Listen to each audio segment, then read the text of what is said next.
Түркия Республикасы Измир қаласының әкімі Жемил Тугай жұмыс сапарымен Түркістан облысына келді. Облыс әкімі Нұралхан Көшеров қонақпен арнайы кездесіп, екі өңір арасындағы ынтымақтастықты нығайту мәселелерін сөз етті.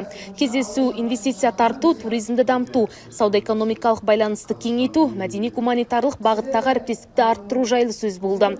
Нұралхан Көшеров өңірдің экономикалық әлеуеті мен инвестициялық мүмкіндіктері туралы баяндады. Жүзеге асырылып жатқан ірі жобаларды таныстырды. Жақын арада Түркістан қаласы түркі саммитін өткізген болатын. Сол жерде Ердоған мырзаның айтқан жақсы бір сөзі бар, ата жұрт деп.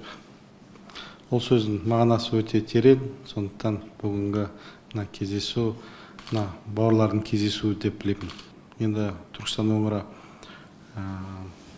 діни туризм деп айтамыз, және де ауыл шаруашылық қазір таңда қарқынды дамып келе жатқан өңірлердің бірі. Сондықтан жан-жақты жұмыс жасауға біз дайынбыз. Измир қаласының әкімі Жемил Тугай Қазақстан мен Түркияны байланыстыратын тарихи және рухани құндылықтардың маңызына тоқталды. Айтуынша, бұл сапар ортақ бастамаларды жүзеге асыруға жаңа мүмкіндіктерге жол ашады. Қазақстан bizim için dost bir ülkedir.